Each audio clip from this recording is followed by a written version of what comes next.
On s'est dit 10 films sur des accidents du travail sur lesquels tu as enquêté.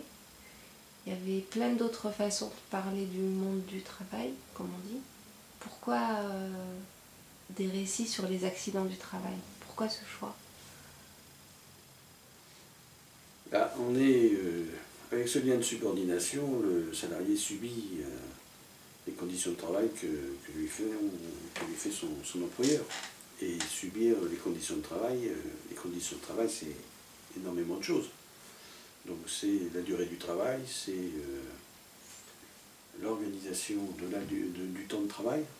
Tu travailles de jour, tu travailles de nuit, tu travailles à temps plein, à temps partiel, tout ça c'est du travail qui est contraint. C'est pas toi qui décide, c'est l'employeur. Tes conditions de travail, c'est aussi tes conditions de vie, dans le sens où ton employeur veut que tu sois disponible souvent de façon permanente, et donc ça veut dire que tu n'as plus de vie, privée, puisque tu es toujours en relation avec ton employeur, alors par les mails, par le téléphone personnel, par le téléphone professionnel, etc., par les SMS, et donc il y a une obligation de séparation entre ta vie professionnelle et ta vie privée. Deuxième sujet, c'est que les conditions de travail peuvent aller jusqu'à l'accident du travail ou la maladie professionnelle. Et donc, c'est là où la situation est la plus crue, la plus brutale, c'est l'accident du travail. C'est-à-dire que l'employeur a organisé ton travail et une des conséquences de cette organisation, qui n'a pas été forcément réfléchie en amont, amène à un accident mortel ou à une blessure importante. Voilà, donc c'est pour ça que cet angle-là est important, parce que de toute façon, les accidents du travail sont cachés. Dans le genre, enfin dans le sens où on n'en parle pas. Même dans les entreprises, les salariés ne savent pas que telle ou telle personne a été accidentée. On ne le sait pas parce que c'est une non-transparence.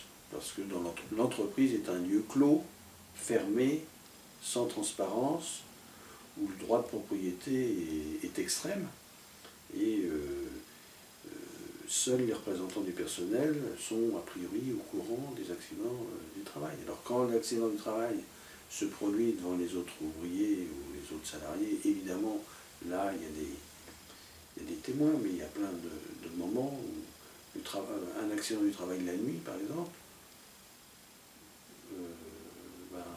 les salariés administratifs de jour ne seront pas au courant ou ne connaîtront pas les causes et ne comprendront pas ce qui s'est exactement passé parce que il est tombé. Bon, alors pourquoi il est tombé? Il est tombé d'où? Bon, tout ça est tu. Il n'y a aucune transparence là-dessus. Là, il y aurait un rôle important des représentants du personnel, des militants syndicaux, à plus parler, expliquer les accidents qu'il y a eu. Mais pour expliquer, il faut qu'eux-mêmes soient prévenus des accidents du travail, ce qui ne se produit pas toujours. On a ce problème-là, il y a des accidents du travail qui sont cachés. Les employeurs cachent les accidents du travail, puisque normalement, pour ce qui est des entreprises de plus de 20 salariés, normalement, ils doivent payer une surcotisation. Et donc souvent, ils cachent les accidents du travail. Et c'est pour ça que globalement, très curieusement, les accidents du travail baissent, mais ils sont de plus en plus graves. Donc il y a une contradiction. Où ils baissent, tous les accidents du travail baissent et ils ne devraient pas être plus graves. C'est une vraie contradiction. Alors il y a moins d'accidents mortels, mais les accidents graves sont de plus en plus graves. Enfin, il y en a de plus qui sont graves. C'est très curieux. Et ça, personne n'a de réflexion là-dessus. La Caisse nationale d'assurance maladie fait un rapport chaque année sur les accidents du travail, mais personne n'en cause. Hein, c'est un rapport qui est enterré immédiatement. Voilà, donc voilà. Les conditions de travail, ça va jusqu'à l'accident du travail, ça va jusqu'à la maladie professionnelle. Et les conditions de travail, eh ben, il y a 20 millions de salariés, donc ça concerne du monde. Ça concerne 1,8 million employeurs. Et c'est tout. Ça n'existe pas. Tu vois, ces films, l'idée c'est que tout citoyen puisse les voir, pas juste des professionnels de la santé ou de la sécurité au travail ou des militants syndicaux du CHSCT. Et pourquoi tu as pensé que c'était utile, voire nécessaire, que le grand public, comme on dit, les voit? Eh bien, si tu veux, les assassinats, c'est raconté à la télé, les accidents de circulation, les accidents de circulation, les autocars sur les autoroutes, alors plus évidemment les victimes sont des enfants, plus c'est raconté, et on voit ça comme un drame humain, et on a des caméras le jour de l'enterrement et le jour de la manifestation, etc. etc. Parce que je ne sais quel élément fait qu'il faut une manifestation, mais les accidents du travail, eh ben non, ça n'existe pas les accidents du travail. Hein, parce que aussi, ça met en cause l'employeur. Et les médias, ma foi, mettent en cause les employeurs. Hein, c'est eux qui organisent le boulot, c'est eux qui donnent les ordres. Et on ne met pas à mal les employeurs aujourd'hui, on les cajole. Tu fais des enquêtes que quand il y a eu accident mortel? Non, je ne fais pas des enquêtes que quand il y a eu accident mortel.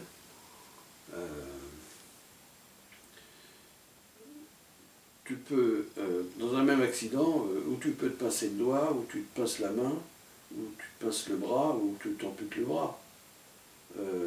C'est exactement les mêmes éléments qui font que l'accident arrive, mais par réflexe, le salarié enlève la main ou il ne se fait couper que le bout du doigt et pas la main, etc. etc. Tu parles d'un exemple, on dirait que tu parles quelque chose de vu ou... Oui, oui, tu as un exemple? Oui, oui, de type qui, par exemple, se coupe le doigt avec une meuleuse. Donc certains se coupent simplement le bout du doigt, et donc il y a que l'ongle qui saute. Et puis il y en a d'autres, ils s'entaillent le poignet. Ou ils s'entaillent les ligaments qui sont entre le pouce et l'index. Et donc la blessure fait qu'après ils ne peuvent plus le prendre. Et donc ils ne peuvent plus travailler dans le bâtiment, puisqu'ils ne peuvent plus tenir un outil. Bon, mais ça c'est à une seconde près. C'est comme quand il y a un enfant qui surgit sur la route du trottoir où tu freines, où tu le touches à peine, ou tu le tues. C'est la même chose. C'est à une seconde près, le réflexe, simplement il faisait jour, il faisait pas nuit, donc tu l'as vu, mais n'empêche qu'il traversait. Donc on est exactement dans la même situation. Donc tu peux tomber de 10 mètres de hauteur et te tuer, et tu peux tomber de 18 mètres, c'est le cas à la Tour Eiffel, et tu te tues pas. Bon, voilà. Donc les accidents graves ou mortels, tout est important, parce que c'est les mêmes causes. Sauf que les conséquences ne sont pas les mêmes.